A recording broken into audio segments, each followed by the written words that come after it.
Good morning, everyone. Today we will discuss about Orgel diagrams. Orgel diagrams are one of the most important topic in the electronic spectra of coordination complexes. And when we look at into the electronic spectra, we can see three type of diagrams here: the correlation diagram, which we have discussed earlier, the Orgel diagram, and the Tanabe-Sugano diagram. And what about the Orgel diagrams? They are a special case of correlation diagrams and is developed by Leslie E. Orgel. And they show the relative energies of electronic terms in transition metal complexes, and they are restricted to weak field cases. So first thing to remember, they are restricted to weak field cases and offer no information about the strong field cases. And it provides a convenient means of predicting the number of spin allowed absorption bands in the UV visible spectrum for a complexes along with the respective symmetry designation. So we can predict the number of spin allowed absorption bands of a particular complex, and they are qualitative in nature. That is, no energy calculations can be performed from these diagrams. And in Orgel diagrams, we only um, show the symmetry states of the highest spin multiplicity instead of all the possible terms, unlike the Tanabe-Sugano diagram. Okay, these are the important points we have. Also, in the x-axis, we will plot the delta time, and the y-axis, we will plot the time energies here. These are the main information we are gathering from Orgel diagram. And when we compare it to the Tanabe-Sugano diagram, which is little bit complicated than the Orgel diagram, there we can see both the weak field and strong field cases in the TS diagram or the Tanabe-Sugano diagram. Also, the number of spin allowed absorption bands, we are getting the number of spin allowed absorption bands and also the number of spin forbidden absorption bands. Bands are also getting we are getting informations on both these terms in both these cases in the Tanabe-Sugano diagram. Also, the Tanabe-Sugano diagram, we can calculate the energies. That is, it is more quantitative in nature compared to the Orgel diagram. Also, we and the last point we have noted that in the Orgel diagram, only the states with the highest spin multiplicity is taken, but in Tanabe-Sugano diagram, all the spin states are taken.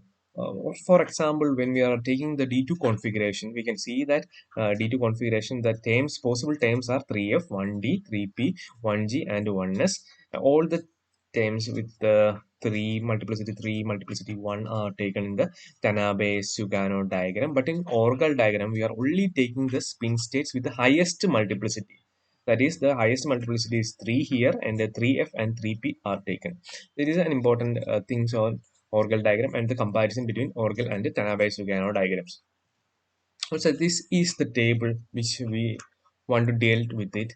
We want to learn these whole table and the first column, second, third, and fourth. We can divide it into four things. First, we will look into the configuration TD configuration and OH configuration. Then the corresponding terms here, and from these terms, how the components and the terms and how they are can be grouped into downtime and the excited times. So we can see the times and the downtime and excited time, they all have the same multiplicities here. So we were taking it one by one. If the time is S, the component we are getting in the octahedral field is A1G and the corresponding tetrahedral field is A1.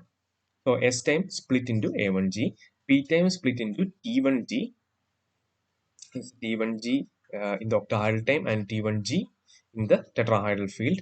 And if it is a D time, it is split into EG and T2G, as we all know. And in the tetrahedral field, E and T2, we will take it as E and T2. And in the F time, A2G, T1G, T2G. And in the tetrahedral field, it is A2, T1, and T2. This is how the times are splitting, and this is very important in determining which is the and this again we are dividing into ground time and excited times.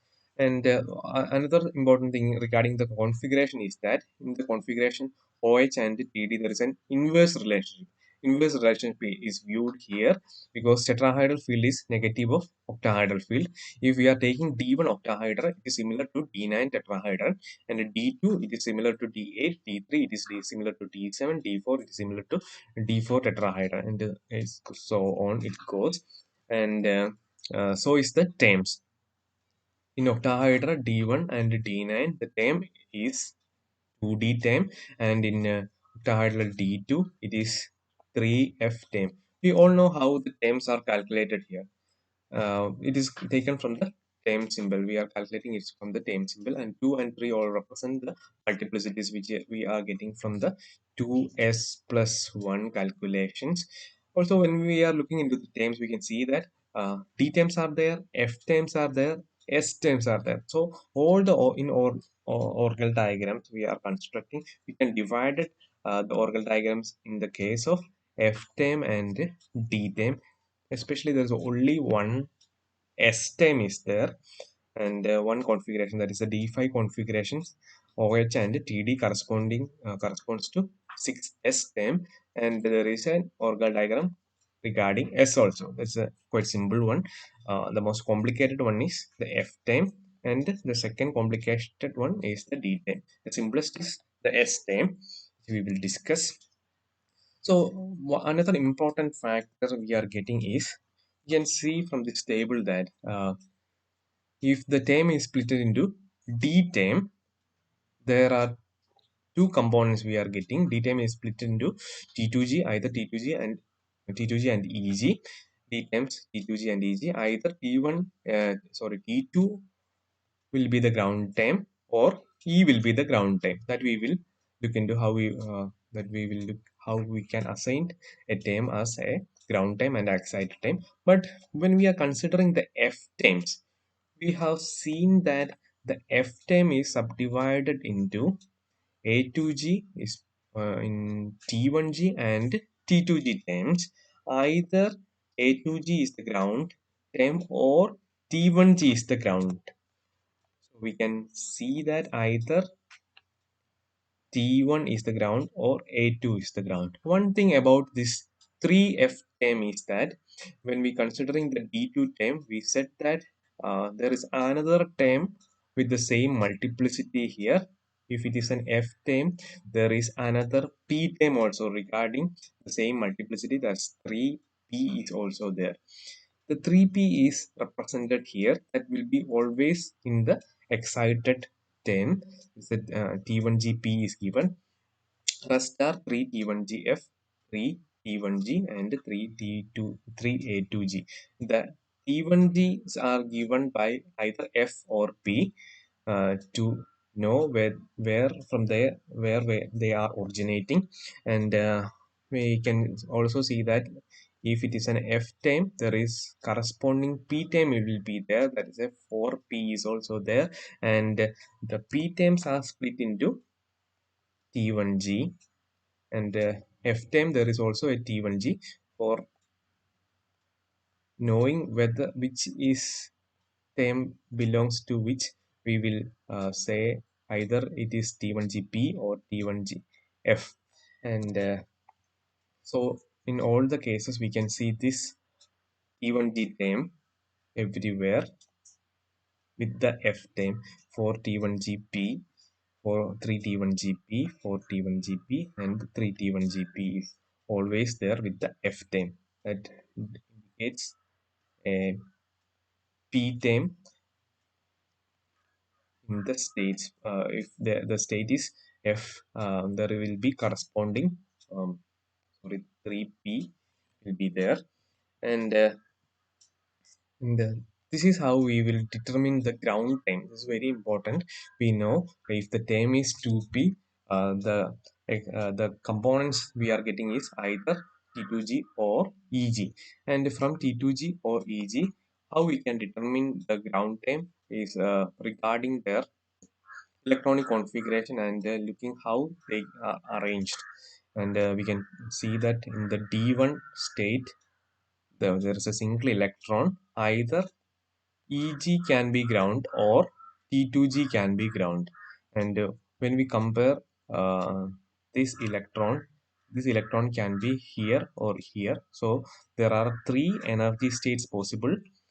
Sorry, three ways of arrangement of this electron possible in the same energy level. So we can say that it is a triply degenerate. I'm not going into the group theoretical things because it is a little bit complicated. So we have a 2T2G term for D1 that is written here, and evidently the excited time will be Eg. And in the second case, it is the F term. We know that the F term is split into A2G, T1G, and T2G, and we will have T2G and A2G here. Always remember A2G and T1G will be either will be ground times for the F times. T2G cannot be ground time taking into the group theoretical considerations. So either it can be A2G or the T1G.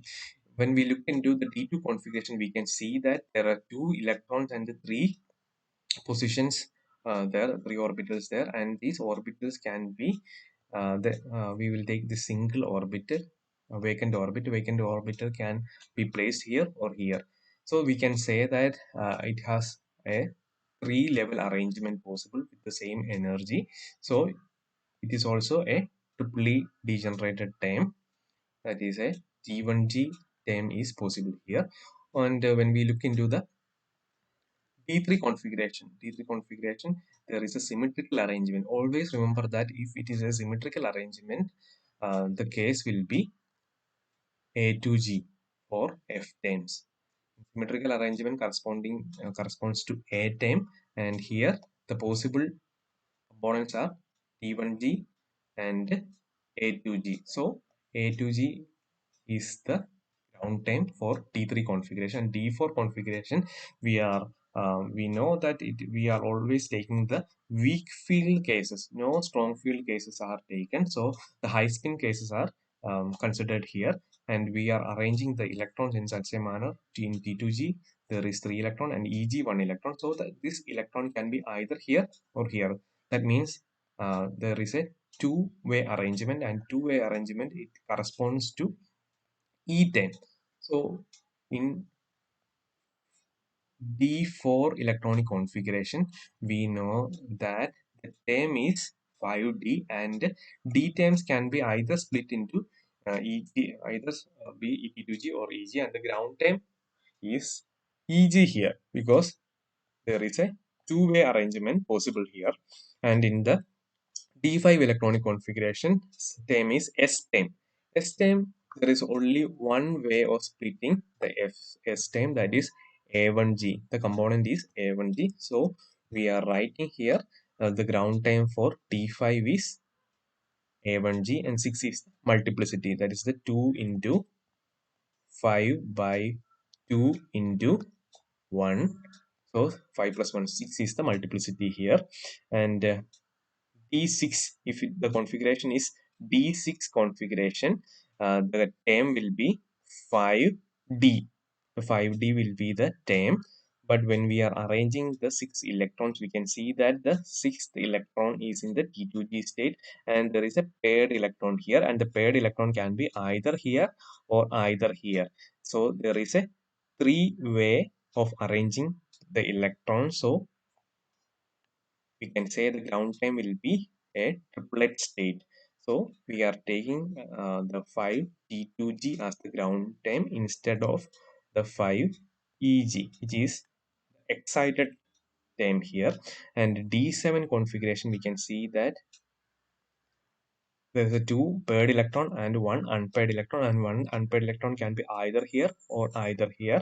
We can say that it is a triplet state, and T1G is the ground time here, not the A2G. I'm always saying that we will never take the T2G term as the ground term in F state. As we see that in F state, they can be split into A2G, T1G, and T2G. Either the A2G or the T1G will be the ground time. Never we are taking the T2G as the ground time. That is a important thing to remember. And when we take the D8 configuration, we can see the 6 electron in the T2G and the 2 electron in EG, which is symmetrically arranged, and it corresponds to a single degenerate state that is indicated by A2G here, and the rest of the T2G and T1G are in the excited terms. And so in the D9, D9 represents 2D term, and we know the D terms can be split into T2G or EG. And here, when we are arranging the electron, we can see that the T2G level is completely filled. In EG, there is a unpaired electron and a paired electron, and this electron can either be here or here. That means there are two ways of arranging these electrons, and this represents a E term. So the corresponding ground time will be 2 EG. Either it can be 2 EG or 2 T2G, but because of this electronic arrangement, the ground time will be 2 EG. Always remember that how we are taking the ground time. And there is another thing to follow is that when we are looking into the terms, we can see that in D1 and D9 of octahedron, or D9 of octahedron and D1 of tetrahedron, sorry, D9 of tetrahedron and D1 of tetrahedron, they are all having the same terms. But when we are looking into the ground term, we are seeing that there is an inversion in the ground term. In the ground term of D1 octahedra, which is having a 2D term, the ground term is 2T2G. But in D9 octahedra, which is also having the same term symbol, it is having a ground time of 2 EG. There is an inversion happening. The excited time evidently in this term is EG, and the excited time here is T2G. The case is similar for all the cases, that is in D2 and D8 we can see that, D7 and D3 we can see that, D4 and D6 we can see that. This is explained by a thing called Hall formulation. That is, it explains that in a D9 system can be considered as the inverted D1 system as far as energy levels can be considered, because D1 system has an electron vacancy which is called a hole, and in D1 system we can only have an electron and the rest of them are, nine of them are holes. So there's an inverse relationship between this D9 and D1 system. Similarly, the D8 is considered as an inverted system of D2 as far as energy level is considered, and this is called as Hoare formulation. And the relationship is given by if a term is Dn term, or the configuration is Dn, its inverter system will be D10 minus n, and this will help us to understand further. Therefore, so this is the D9, and D10 minus 9 will be there, D10 minus 9, that is the D1 system, or we will have the D10 minus 8, that is the D2. D8 and D2 will be inverted, D9 and D1 will be inverted, so as D3 and D7, D4 and T7, they will all have the inverter systems in the energy level. That can be easily explained by the ground time and excited times. Okay, and this is the thing we have here. So first of all, we are taking the terms with the D and then drawing the Orgel diagram, corresponding Orgel diagram. This is the Orgel diagram for D1, D4, D6 and D9 in OH and tetrahedral field, and these are all having the D terms. They all having the D terms. And first of all, we will draw a box here, and a center line will be drawn. This is the zero ligand field strength area, and when we are going to the right and left side, we can see that delta value will increase. uh, and first of all, this is my method. First we will take the octahedral case, and octahedral d1 will be taken in the left hand side, and the next octahedral arrangement, that is d6, is given, and in the right hand side there will be a tetrahedral configuration. Here it is d9, and this four configuration, that is the octahedral d1 and d6 and tetrahedral d9 and d4, will have the same Orgel diagram. And in the left hand side we will have a octahedra d9 d4 tetrahedra d1 d6. They all will have the same type of Orgel diagrams. So first of all we will take the d1, and the relationship is in this manner: d1 plus d9. We will get 1 plus 9 10 here, and we will subtract. If we are adding both these terms, we must get 10, and we if we are subtracting them, we should get 5 here. So either way, 6 plus 6 minus 1, that is 5. We can take a modulus of 5 here. Minus 5, that is 5 is the what we are getting in the subtracted terms. So this there is a relationship between 9 and 4, that is also f5. We are subtracting, we will get 5, and we will, if we are adding both these terms, we will get 10. This is how I am remembering. I used to remember the Orgel diagrams here. So both these terms, d1 octahedral and d6 octahedra, d9 tetrahedral and d4 tetrahedra, will have the same Orgel diagrams. That is in such a manner that there is a d term here. The ground term will be t2 or t2g, because both of them corresponds either it can be or tetrahedral or octahedral field, and here the ground time will be T2 or T2G, or the excited time will be E or EG. And in the left hand side, what we are getting is, here we will start with D9, and the inversion point of D9, we said that D9 is a inverted system energy level. So in octahedral, here we will start with D9, and plus 1, we will get a 10 here, and 9 minus 4, we will get a 5 here. 4 plus 6, we will get a 10 here, and 1 plus 6, we will get a 1 minus 6, we will get a 5 here. I am always saying we have to take the modulus here. So 9 is there, d9 octahedral, d4 octahedral, d1 tetrahedral, and d6 tetrahedral. They will have a similar Orgel diagram, which is inverted to what we have seen in the right hand side. The Orgel diagram is inverted here. Here the ground time is E or EG, and the excited time will be T2G. Actually, this is what we will get from the box here. We can see the D9, the ground time is T2G and EG. That is what we are getting. The ground time will be T2G, and the excited time will be EG in the case of D9, D1, and in the case of D9, which will have a D time, the ground time will be 2T2G, and the excited time will be, sorry, 2EG, excited time will be 2T2G. That is what is indicated here.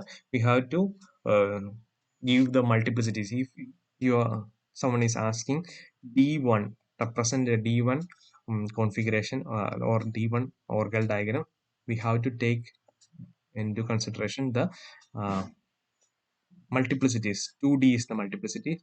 So if the field is octahedral, 2T2G and 2EG, the field is tetrahedral, 2T2 or 2E.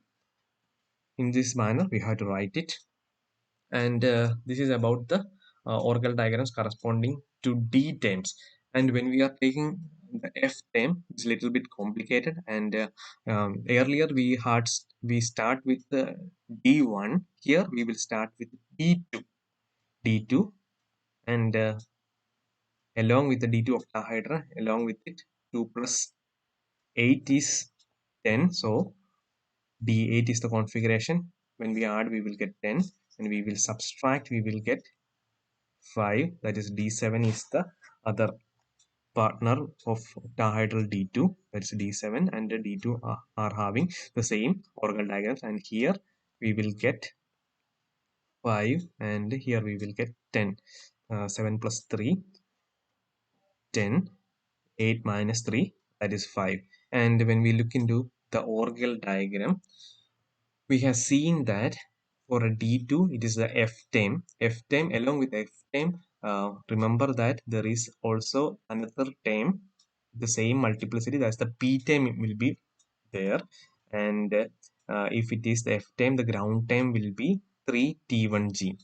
For the D2 configuration, 3T1G will be the ground term, as here T1G is the ground time, and the second time that will be always the T2G will be the second time in the F states.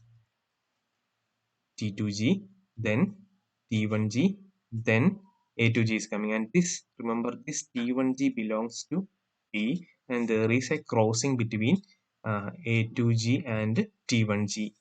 A2G is from P and T1G is from F. So the F terms are splitting into T1G, T2G, and A2G, and the P term is split into T1G.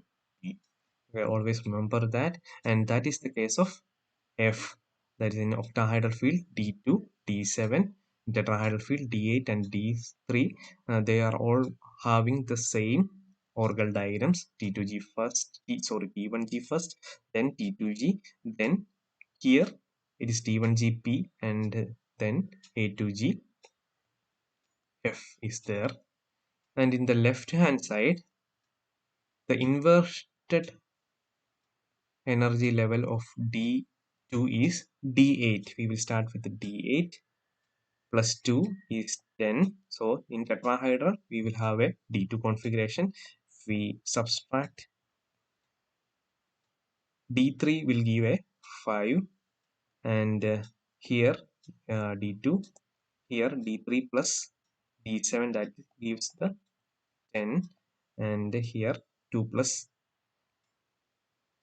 2 minus 7, that will give 5. So D8 octahedral and D3 octahedral will have the same type of Orgel diagram along with tetrahedral D2 and D7.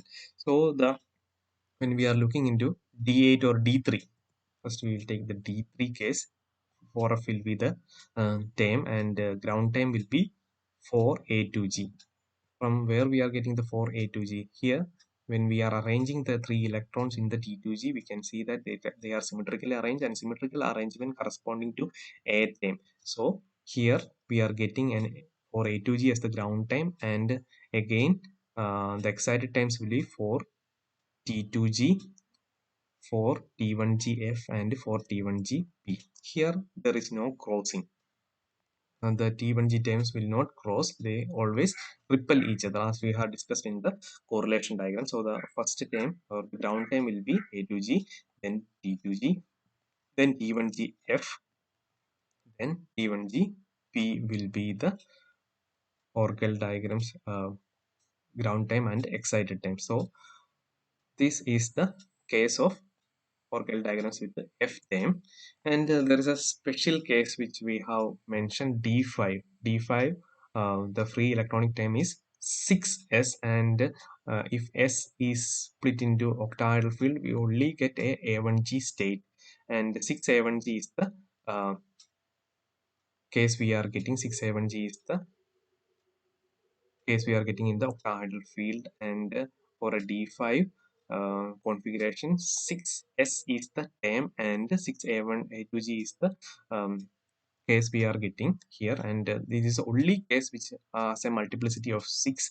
This implies that D5 octahedral complex, all the transitions we had mentioned that DD transitions are Laporte forbidden. This in the case of D5 ion, it is not only Laporte forbidden but also it is a spin forbidden transition. So we have discussed that for a doubly forbidden transitions, they produce extremely weak absorption band, and their extinction coefficients are several hundred smaller than that of the single forbidden bands. And this is the reason why Mn species, which is a dilute solutions, are colorless in nature.